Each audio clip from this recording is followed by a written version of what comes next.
오늘은 지난 주일에 시간 관계상 다 다루지 못했던 그 사항에 대해서 이제 내용들에 대해서 우리가 살펴보고자 합니다. 그것은 하나님께서 헤스본 왕 시혼과 그의 나라를 멸하시기로 이미 결정하셨음에도 불구하고 그들에게 왜 평화를 제안하도록 하셨는가 하는 것입니다. 무슨 말인가 이것을 정확히 이해하기 위해서 다시 한번 오늘 본문을 살펴보도록 하겠습니다. 먼저 26절부터 보시면요, 26절부터 29절을 보시면 모세는 시온에게 우리는 당신들이 요구하는 비용을 정당하게 지불하면서 조용히 당신들의 땅을 지나가고자 하니 허락하여 달라, 이렇게 정중하게 평화의 제안을 합니다. 하지만 헤스본 왕 시온은 이 제안을 거절했습니다. 헤스본 왕 시온은 왜 이 좋은 제안을 거절하고 완악하게 행동을 했을까요? 사실 아무 짓도 안 하고 조용히 지나가고 거기에 대한 통과세와 또 자신들의 여러 가지 농산물, 산물들을 또 판매함으로써 경제적인 이득도 볼 수 있었는데 그들은 왜 이러한 이스라엘이 제안한 이 평화의 메시지를 거부했을까? 여기에 대해 2장 30절은 이렇게 설명하고 있습니다. 헤스본 왕 시혼이 우리가 통과하기를 허락하지 아니하였으니 이는 내 하나님 여호와께서 그를 내 손에 넘기시려고 그의 성품을 완강하게 하셨고 그의 마음을 완고하게 하셨음이 오늘날과 같으니라. 하나님이 시온이 다스리던 헤스본 땅을 이스라엘에게 넘겨주시려고 작정하셨기 때문이라는 것입니다. 여기서 이제 우리는 질문을 하게 되지요. 처음부터 이스라엘에게 그 땅을 넘겨주시려고 작정하셨다면 평화의 제안은 왜 하도록 하신 것인가? 라는 것입니다. 이 질문은 하나님의 작정 또는 예정을 배우게 되는 성도들 대부분이 품게 되는 질문과 비슷합니다. 에베소서 1장에 보면 어떤 사람이 구원을 받게 되는 것은 하나님께서 창세전부터 그 사람을 구원하기로 작정하셨기 때문이라고 설명하고 있죠. 근데 이 설명을 듣게 되는 사람들이 나중에 우리가 전도를 해야 됩니다 라는 말을 그렇게 듣게 되면 우리가 복음을 전해봐야 어차피 하나님께서 구원하기로 예정된 자들만 복음을 받아들이는 것 아닌가? 그렇다면 믿을 사람에게만 복음을 전하도록 하시지 굳이 믿지도 않을 사람에게 복음을 전하게 하실 필요가 있나? 그것은 쓸데없는 일이 아닌가? 라는 의문을 품게 됩니다. 오늘 본문은 우리로 하여금 이런 질문을 하게 만든다는 것이죠. 애초부터 헤스본을 이스라엘에게 주시기로 작정하셨으면서 그리고 그것을 위해서 시온의 마음을 완강하게 또 완고하게 하셨으면서도 평화의 제안을 굳이 하도록 하신 것과 어차피 믿지 않도록 예정된 사람에게 굳이 복음을 전하게 하시는 것과 같은 사안이라는 것이죠. 여러분은 이 부분에 대해서 여러분들 궁금하지 않으십니까? 어차피 믿지 않을 자들에게 복음을 전해봐야 하나님께서 그들에게서 얻을 이익이 아무것도 없다는 것, 그리고 그들이 계속해서 반항할 것이라는 것을 잘 알고 계시면서도 왜 그들을 하나님께 오라고 부르시느냐라는 것입니다.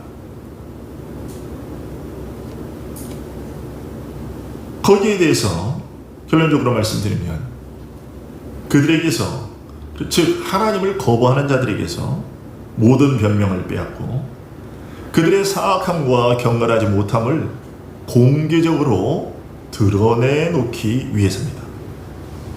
즉 하나님께서 그들에게 당신의 말씀을 보내시면 그들 자신이 어떤 사람인가를 스스로 폭로하게 되고 그들의 믿음 없음이 확연하게 입증되도록 하기 위해서라는 말입니다. 하나님께서는 우리와 인간과 화평하기를 원하시지만 사람들이 그 평화의 제안을 거부하는 그들 스스로의 악함 때문에 결국은 멸망에 이르는 것이다 라는 것을 드러내시고, 그래서 마지막 심판 때에 네가 어찌하여 나를 믿지 아니하였느냐 라고 얘기했을 때, 또 그들의 멸망의 원인이 영원한 멸망이 선포되는 그것이 하나님의 잘못, 하나님의 악함 때문이 아니라는 것을 나타내시기 위함이라는 것입니다. 이런 사실을 바울 사도는 고린도후서 2장 15절 16절의 말씀으로 알려줬습니다. 고린도후서 2장 15절 16절의 말씀을 보시면요, 우리는 구원받는 자들에게나 망하는 자들에게나 하나님 앞에서 그리스도의 향기니 이 사람에게는 사망으로부터 사망에 이르는 냄새요 저 사람에게는 생명으로부터 생명에 이르는 냄새라. 누가 이 일을 감당하리요? 라고 하겠습니다. 그리고 복음에는 양면적 성격을 가지고 있는데요, 믿는 사람들에게는 생명에 이르게 하는 냄새가 되고 안 믿는 사람들에게는 사망의 냄새가 된다는 것입니다. 이것은 에베소서 2장 바울 사도의 말과 주님의 말씀에서도 드러나는데요, 에베소서 2장 14절부터 17절까지 해서 바울 사도는 예수님께서 이 땅에 오신 목적, 그러니까 복음이신, 로마서 1장에서 이 복음은 예수 그리스도라고 얘기를 하고 있는데, 이 복음 대신 예수 그리스도께서 이 땅에 오신 목적에 대해서 이렇게 설명을 합니다. 그는 우리의 화평이신지라 둘로 하나를 만드사 원수된 것 곧 중간에 막힌 담을 자기 육체로 하시고 법조문으로 된 계명의 율법을 폐하셨으니 이는 이 둘로 자기 안에서 한 새 사람을 지어 화평하게 하시고 또 십자가로 이 둘을 한 몸으로 하나님과 화목하게 하려 하심이라. 원수된 것을 십자가로 소멸하시고 또 오셔서 먼 데 있는 너희에게 평안을 전하시고 가까운 데 있는 자들에게 평안을 전하셨으니, 즉 예수님이 이 땅에 오신 이유, 또 복음이 선포되는 이유는 죄인들과 하나님 사이를 화평한 관계가 되도록 하기 위해서다라는 얘기입니다. 그런데 주님은 또 마태복음 10장 34절과 35절에서 자신이 오신 이유에 대해서, 자신이 이 땅에 오신 이유에 대해서 이렇게 설명하셨습니다. 마태복음 10장인데요. 내가 세상에 화평을 주러 온 줄로 생각하지 말라. 화평이 아니요 검을 주러 왔노라. 내가 온 것은 사람이 그 아버지와 딸이 어머니와 며느리가 시어머니와 불화하게 하려 함이니. 40절 너희를 영접하는 자는 나를 영접하는 것이요 나를 영접하는 자는 나를 보내신 이를 영접하는 것이니라고 말씀하셨습니다. 자, 앞서서 방금 전에 사도 바울은 예수님이 이 땅에 오신 이유는 평화를 위해서, 화평을 위해서 오셨다라고 얘기를 했는데, 그러나 정작 또 예수님은 마태복음 10장에서 자신은 화평을 주러 온 것이 아니라 검을 주러 왔다라고 말씀을 하십니다. 그런데 이 두 말씀은 서로 이제 배치되는 것이 아니라 서로 보완을 하고 있는 것입니다. 즉, 이 두 말씀을 함께 종합해서 보게 되면 이렇게 되는 것이죠.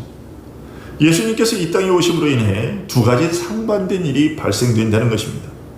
어떤 사람은 예수 그리스도를 믿음으로 말미암아 하나님과 화평한 관계에 들어가게 되고, 어떤 사람은 예수 그리스도를 거부하면서 그리스도를 믿는 자들을 원수 대하듯 할 것이며, 또 그 일로 말미암아 결국 하나님을 거부하는 자, 즉 하나님과 원수가 될 것이라는 얘기입니다.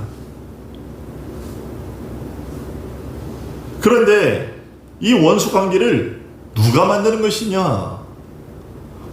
하나님과 자신 사이를, 사람 사이를, 어떤 사람을 원수되게 만드는 그 장본인이 누구냐 할 때 그것은 하나님이 아니라 바로 그 사람 자신이라는 것입니다.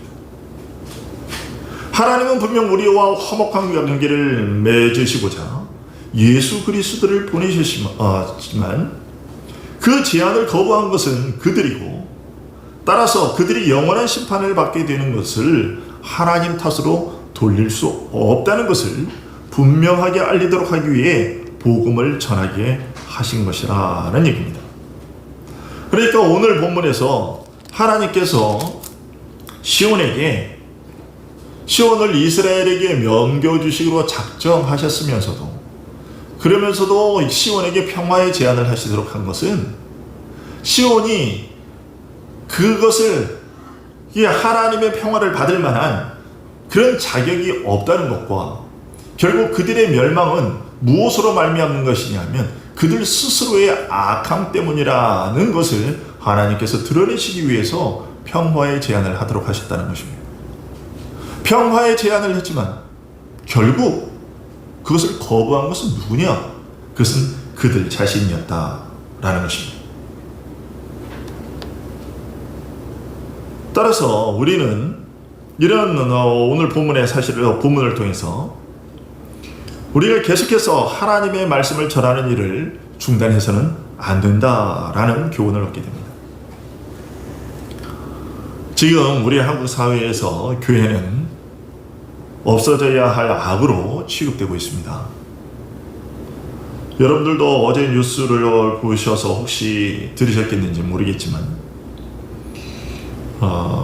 모케디에이터 연구소 의뢰로 엠브레인 트렌드 모니터가 실시한 종교인 및 종교인 과세 관련 인식조사를 분석한 결과를 보면 천주교와 불교인은 온화한, 따뜻한 같은 긍정적인 이미지가 세상 사람들에게 강했습니다. 그러나 세상 사람들이 우리 기독교인들, 특히 개신교인들에 대해서는 어떤 이미지를 떠올리는가 하면 거리를 두고 싶은, 이중적인, 사기꾼 같은 이런 부정적인 이미지가 훨씬 더 많았다는 것이죠. 그런데 이런 결과가 이번에 사랑제일교회 문제가 불거진 이후의 조사 결과가 아니라 이 조사는 6월 달에 이루어진 것입니다. 그런데 사랑제일교회 다른 지역에서 코로나19에 감염된 목사들과 교인들이 자신들의 동선을 거짓 보고하는 이러한 보고했다. 그래서 방역을 행하는 일에 많은 지장을 초래했다는 이런 뉴스들이 보도되고 있고요. 그런 뉴스들 때문에 더욱더 우리 기독교인들에 대한 부정적인 인식이 확산이 되고 있죠. 그래서 이제는 예수 그리스도를 믿으라는 말을 할 수 없는 그런 지경에 와 있다. 그럼에도 불구하고 우리는 어떻게 해서든지 복음을 전하기 위해 애를 써야만 합니다. 그러나 예수 찬당, 불신 지옥과 같은 식의 전쟁 선포와 같은 메시지가 아니라 평화의 소식이어야 한다라는 것입니다. 왜냐하면 하나님께서는 우리에게 사람들과 화평하라고 말씀하시기 때문입니다. 시편 34편을 보시면요, 시편 34편 14절을 한번 보시면 이렇게 되어 있습니다. 악을 버리고 선을 행하며 화평을 찾아 따를지어다. 그리고 베드로전서 3장 11절로 17절까지의 말씀을 보면요, 악에서 떠나 선을 행하고 화평을 구하며 그것을 따르라. 또 너희가 열심으로 선을 행하면 누가 너희를 해하리요. 너희 마음에 그리스도를 주로 삼아 거룩하게 하고 너희 속에 있는 소망에 관한 이유를 묻는 자에게는 대답할 것을 항상 준비하되 온유와 두려움으로 하고 선한 양심을 가지라. 이는 그리스도 안에 있는 너희의 선행을 욕하는 자들로 그 비방하는 일에 부끄러움을 당하게 하려 함이라. 선을 행함으로 고난받는 것이 하나님의 뜻일진데 악을 행함으로 고난받는 것보다 나으니라. 이런 경고를 따라서 우리는 가능한 모든 사람들과의 화평을 추구함으로써 복음을 전해야 된다는 거죠. 우리가 자정하고 또 다른 사람을 난처하게 만들지 않고 우리의 이웃을 괴롭히거나 성가시게 하지 않는 생활을 하려고 노력해야 하고, 더 나아가서 적극적으로 화평을 추구하려는 노력을 기울여야 합니다. 만약 난폭한 자들이 보이면, 우리에게 난폭하게 구는 그런 사람들이 있게 되면 어떻게 해서든지 우리는 힘을 다해서 그 사람들을 진정시키려고 노력을 해야 되고, 만약 사탄이 우리에게 분쟁과 논쟁을 일으키려고 하는 것이 보이면 우리는 그것을 조정하기 위해서 가능한 한 모든 수고를 아끼지 말아야 됩니다. 왜냐하면 우리 주님께서도 믿는 자들에게, 우리 신자들에게 화평, 이제 우리 신자들끼리만, 믿는 자들끼리만 화평할 뿐 아니라 모든 곳에 화평을 심도록 하라고 우리에게 명령하셨기 때문입니다. 여러분, 마가복음 9장 50절 말씀에서 주님은 이렇게 말씀하셨어요.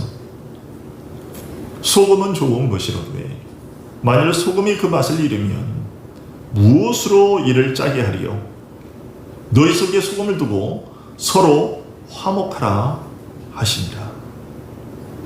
우리 그리스도인들의 대사회적인 역할, 사명이 무엇이냐면 세상 가운데서 세상을 화목하게 하는 일이라는 것입니다.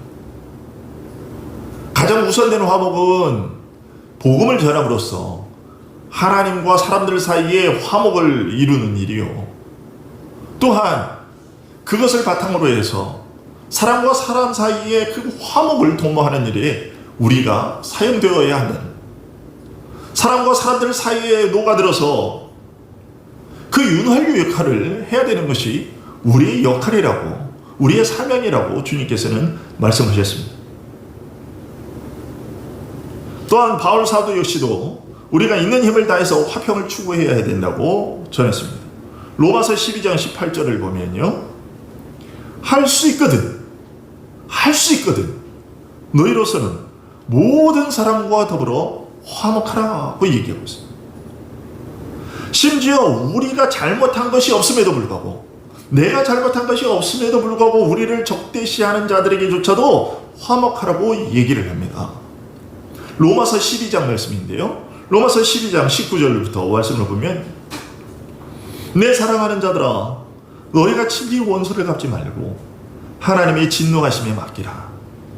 기록되었으되 원수 갚는 것이 내게 있으니 내가 갚으리라고 주께서 말씀하시니라. 네 원수가 줄이거든 먹이고 목마르거든 마시게 하라. 그리함으로 네가 숯불을 그 머리에 쌓아 놓으라. 악에게 지지 말고 선으로 악을 이기라. 여러분, 나에게 잘하는 사람, 나에게 해코지를 하지 않는 사람과 화목하는 것은 어려운 일이 아닙니다. 그런 화목은요, 믿지 않는 사람들도 다 합니다. 우리가 늘 하는 얘기가 무엇입니까? 당신이 나를 건드리지 않으면 나도 당신을 건드리지 않는다 라는 것입니다. 그런데 하나님은 이렇게 말씀을 통해서 우리에게 어떤 것을 요구하시냐면, 그 사람이 너에게 악을 행하더라도, 해코지를 하더라도 너는 그 사람에게 선으로 대하라고 말씀하십니다. 그렇게 선을 대함으로 그와 화목하라고 얘기하십니다.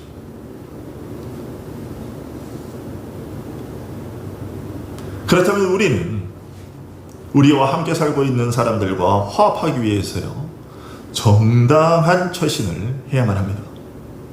모든 악행을 금해야 하는 것은 당연한 것이고요, 또 아무도 슬프게 만들었어도 안 되고요, 다른 사람의 물건을 우리 것으로 만들려고 해서도 안 됩니다. 모든 사람들에게 그 사람들이 받아야 할 것을 받을 수 있도록 해줘야 됩니다.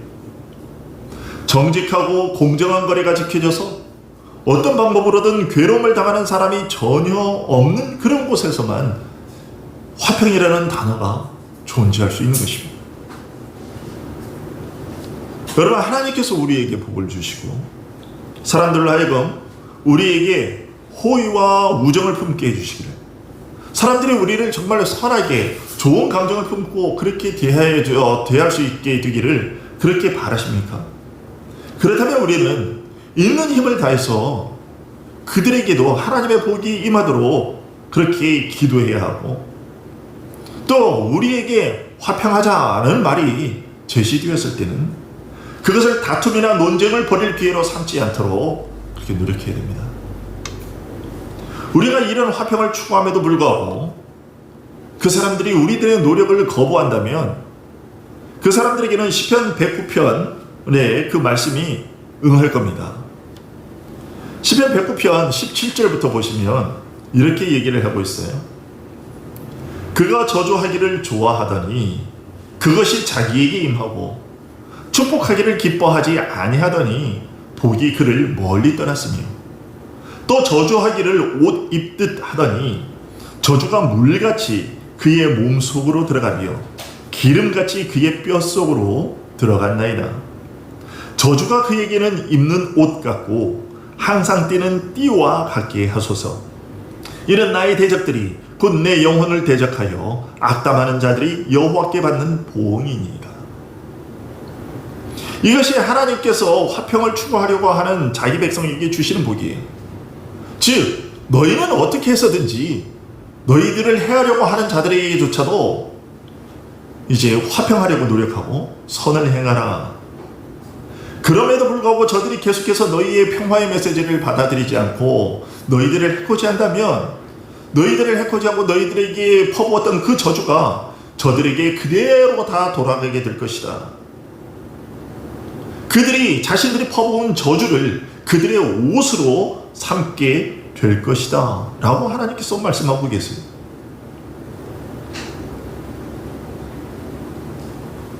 지금 정부가 교회의 대면 예배를 금지한 것에 대해서 지난주에 부기총, 그리고 이번 주에 보게 되니까 경기총에서, 그러니까 부산 기독교 총연맹, 그 다음에 연합인을, 그리고 또 경기도 이제 기독교 총연합인가 연맹인가 하는 곳에서 공식적으로 반대를 하고 반대한다고 선언을 했고, 또 우리는 이 현장 예배를 고집하겠다라고 선언을 했습니다.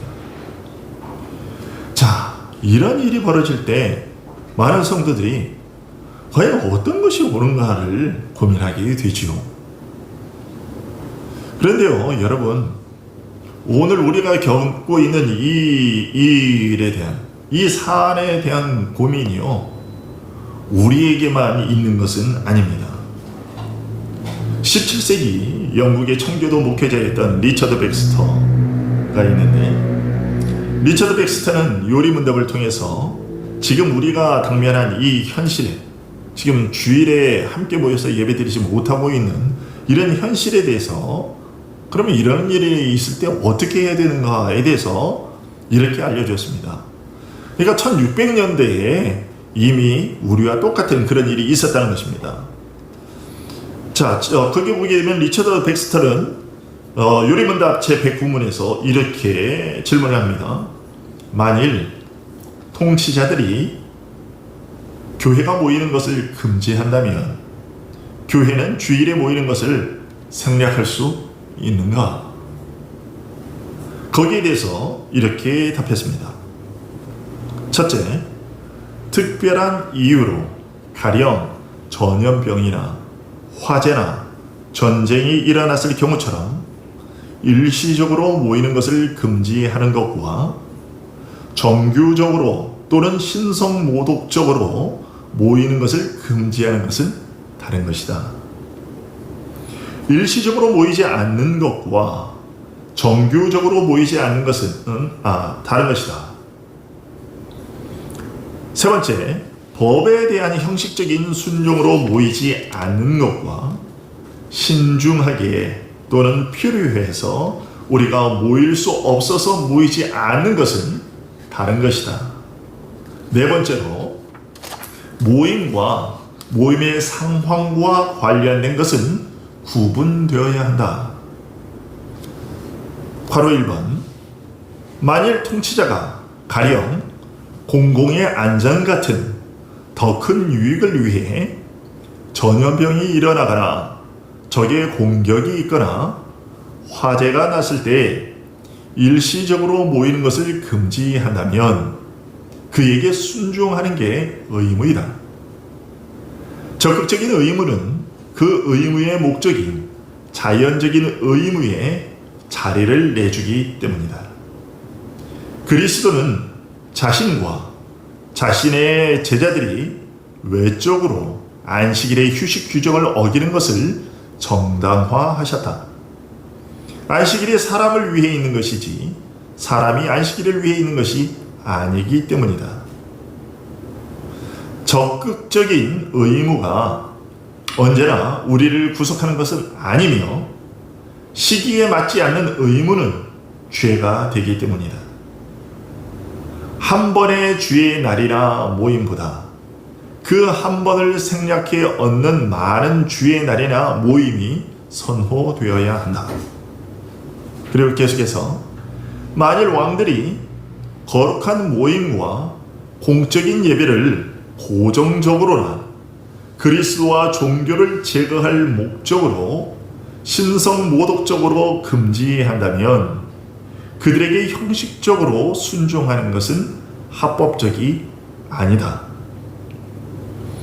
현재의 필요에 따라 우리가 공적으로 모일 수 없어서 은밀하게 모이고 많은 수가 모일 수가 없어서 적은 수로 모이며 더 자주 모일 수 있는 기회를 얻기 위해 신중하게 어떤 모임을 일시적으로 폐하는 것은 합법적이다. 그것은 형식적이 아니라 오직 내용적으로 순종하는 것이다. 그러나 금지된 것이 모임이 아니라 모임의 상황과 관련된 것이라면 그것은 다음 질문에서 우리가 생각하려는 주제다 라고 얘기를 하고 있습니다. 그리고 웨스트민스터 신앙고백서를 작성하는 데 참여했던 장로교의 신학자인 토마스 카트라이트는 주일 예배에 대해서 다음과 같이 가르쳤습니다. 교회에서 행해야 하는 일은 무엇입니까? 설교되는 말씀을 듣는 것, 회중과 기도하는 것, 정해진 시간에 성례를 받는 것, 그리고 우리 각자의 풍성함에 따라서, 그리고 우리에게 주신 하나님의 축복에 따라서 가난한 자들을 돕는 것이다. 이것이 이제 주일에 우리가 해야 될 일이죠. 그러나 그 다음에 또 이렇게 묻습니다. 만약 우리가 이러한 공적인 수단을 사용할 수 없다면 어떻게 해야 됩니까? 그러니까 주일에 이런 것을 할 수 없다면, 주일에 함께 모여서 이 일을 할 수 없다면 어떻게 해야 하는가? 이렇게 답하고 있습니다. 그렇다면 우리는 이러한 속박으로 인해서, 즉 함께 모여 주일 예배를 드릴 수 없는 이 상황을 비통과 눈물로 하나님 앞에서 우리 자신을 겸손하게 낮추어야 한다. 그리고 더욱 더 세심하고 진지하게 사적인 수단을 사용해야 한다. 즉 무슨 얘기냐면 여기서의 사적인 수단이라는 것은 주일에 함께 모여서 이것을 진행할 수 없으면 개인적으로라도 이 일을 진행해야 한다라는 것입니다. 그러면서 이에 대한 성경의 근거를 다음과 같이 들었습니다. 이런 주장들이 성경에 대한 그런 근거가 없으면 안 되죠. 시편 42편 6절인데요. 내 하나님이여, 내 영혼이 내 속에서 낙심이 되므로 내가 요단 땅과 헤르몬과 미살산에서 주를 기억하나이다. 즉 이게 무슨 얘기입니까? 늘 성소에서, 예루살렘 왕궁에서 거주하면서 하나님의 성소에 나아가서 예배를 드리다가 지금 그럴 수 없는 상황이 되었죠.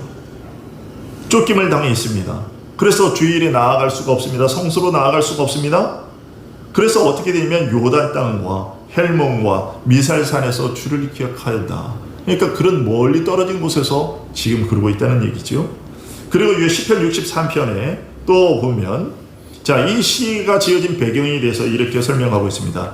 다윗이 유다 광야에 있을 때라고 됩니다. 하나님이여 주는 나의 하나님이시라. 내가 간절히 주를 찾되 물이 없어 마르고 황폐한 땅에서 내 영혼이 주를 갈망하며 내 육체가 주를 앙모하나이다. 그러니까 지금도 이 상황도 마찬가지로 다윗이 하나님의 성소에서 예배드릴 수 있는, 성전에서 예배드릴 수 없는 상황에 지금 쫓김을 당하고 있는 그런 상황에서 황폐한 들에서 이전에 내가 주의 권능과 영광을 보기 위하여 이와 같이 성소에서 주를 바라보았나이다. 예전에는 하나님의 성소에서 쫓김을 당하기 전에는 성소에서 예배를 드렸지만 지금은 상황이 그렇지 못하여 지금 이렇게 광야에 나와 있는데 이 광야에서라도 나는 주님을 바라보고 있습니다. 주를 예배합니다. 라는 이야기입니다.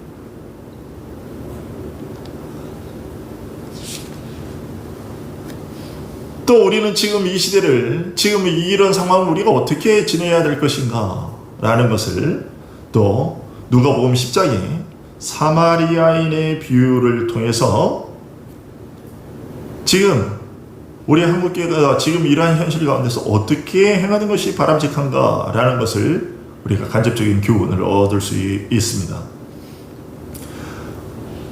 누가복음 10장의 사마리아인의 비유에서 보면 한 율법교사가 예수님께 영생에 관해서 묻죠. 이에 주님께서는 그 율법선생에게 자, 그러면 하나님께서 모세를 통하여 준 율법에는 도대체 어떻게 기록되어 있는지, 그리고 너는 그것을 어떻게 해석하고 있느냐라고 물으셨습니다. 그러자 율법교사는 내 마음을 다하며 목숨을 다하며 힘을 다하며 뜻을 다하여 주 너의 하나님을 사랑하고 또한 내 이웃을 내 자신과 같이 사랑하라 하였나이다 라고 대답했습니다. 그러자 주님께서는 그래, 네 대답이 옳다 하시면서 그러니 가서 행하라고 하셨습니다. 그러자 이 율법교사가 자신을 옳게 보이려고 하면서 다시 예수님께 묻습니다. 그러면 내 이웃이 누굽니까? 그러자 주님은 사마리아인의 비유를 들려주시죠. 강도 만난 자를 제사장도 레위인도 다 버리고 그냥 지나가 버렸습니다. 그러나 그를 원수처럼 그들이 원수처럼 여기던 사마리아인만 그 강도 만난 자를 돕습니다. 여러분, 지금 한국이 지금 코로나19를 맞은 상황은 마치 강도 만난 것과 같은 그런 형국입니다.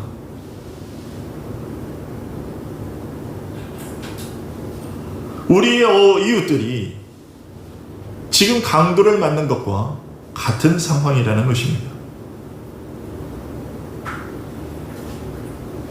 이럴 때 주님께서는 우리에게 이웃이 되라고 말씀하십니다. 어떤 이웃이요? 사마리아인과 같은 이웃이요.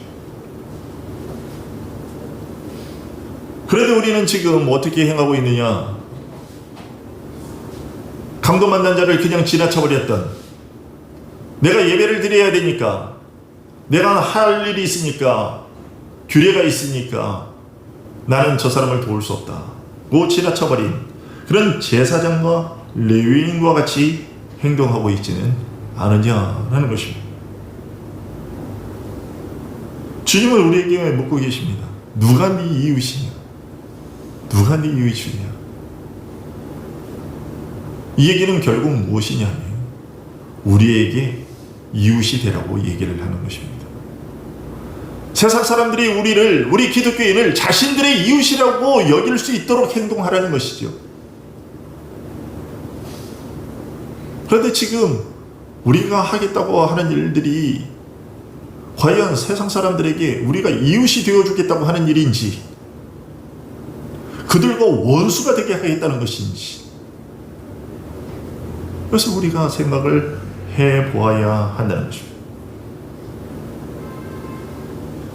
현장 예배를 사수하겠다고 하시는 분들은 지금 정부의 대면 예배 금지 조치를 어떻게 해석하고 있냐면, 종교를 탄압하고 있다라고 예배를 금지하는 것으로 보고 있습니다. 그러나 사실 정부가 하고 있는 것은 우리에게 예배를 드리지 말라는 것이 아닙니다. 예배의 외적인 형식을 일부 제한하려고 하는 것이죠.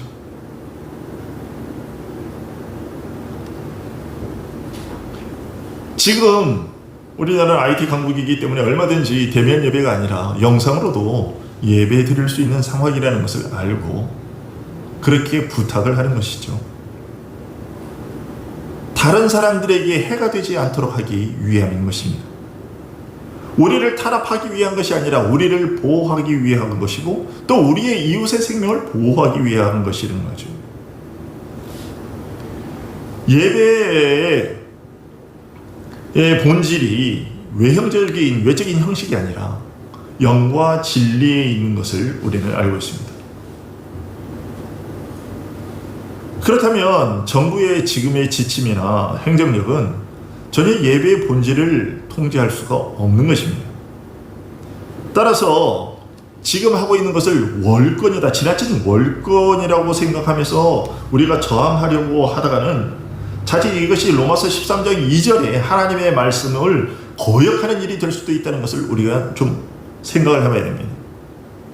로마서 13장 2절에서 뭐라고 얘기합니까? 권세를 거스르는 자는 하나님의 명을 거스르는 것이다. 거스르는 자들은 심판을 스스로 취하게 될 것이다. 라고 얘기를 하고 있어요. 왜냐? 로마서 13장 4절 그는 하나님의 사역자가 되어 네게 선을 베푸는 자니라고 얘기하고 있습니다. 자, 이런 말씀에도 불구하고 자, 정부가 하려고 하는 일이 무엇입니까? 지금 정부가 하려고 하는 일은 바이러스를 제어해서 더 큰 불편과 위험을 초래하지 않도록 하려는 것입니다. 그런데 우리가 여기에서 계속해서 그런 정부의 방침을 계속해서 대적하면 결국 그것은 이런 로마서 말씀에 비추어 보면 하나님의 말씀을 어기는 것과 같은 행위가 될 수 있는 것이죠. 따라서 정부가 정말로 대면 예배를 강행하려고 하는 그런 분들이 주장하는 것처럼 정부가 우리 기독교를 정말로 못마땅하게 여겨서 정말로 이 기독교가 이 땅에서 사라지기를 바라는 마음에서 우리에게 그런 것을 행한 것이 대면 예배를 금지하도록 부탁을 한 그 요청, 그런 것이 아니라고 한다면 우리는 이웃의 안전과 생명을 위해서 마땅히 이 정부의 이 지침을 따르되, 그러나 어떻게 해야 되느냐? 그러나 이것을 필요로 삼아서 하나님께 대한 예배를 아예 그만두는 것이 아니라 앞에서 카트라이트가 예배했던 것처럼 또 다윗이 했던 것처럼 함께 모여서 예배하지는 못할지라도 각자의 처소로 서서더라도 어디서든지 간에 계속해서 하나님을 향한 예배를 중단하지 않도록 해야 되는 것이죠. 이것이 성경을 통해서 우리가 얻어낼 수 있는 귀한 교훈이고 가르침입니다. 그리고 우리가 그렇게 할 때에 우리가 오늘 본문을 통한 이 교훈을 우리가 실천하게 되는 것이죠. 비록 저들이 멸망당할 자로 예비되어 있다 할지라도 우리의 입장에서 해야 될 일은 무엇이냐면 화평을 전하는 것이라는 거죠. 그렇습니다. 지금 우리를 욕하는 많은 사람들, 그 사람들 중에 많은 사람들이 또 하나님의 택함받지 못한 사람들이고, 그래서 언젠가는 하나님의 심판의 멸망 아래 있을 것입니다.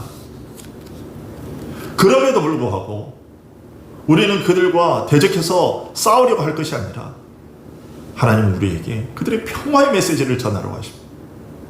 하나님은 우리를 살리기를 원하시며 어떻게 해서든지 하나 되는 노력을 하기 위해고, 그리고 우리가 그런 노력을 함으로써 하나님이 우리의 생명을 얼마나 사랑하고 보존하시는 분이신지를, 그것을 알리기를 원하신다는 거지. 이것을 우리가 명심하고 우리가 이 세상에 평화의 메시지를 전하는 자들로서 어떻게 행동해야 될 것인가를 잘 지혜롭게 그렇게 판단하고 행동하는 우리들이 될 수 있기를 원합니다.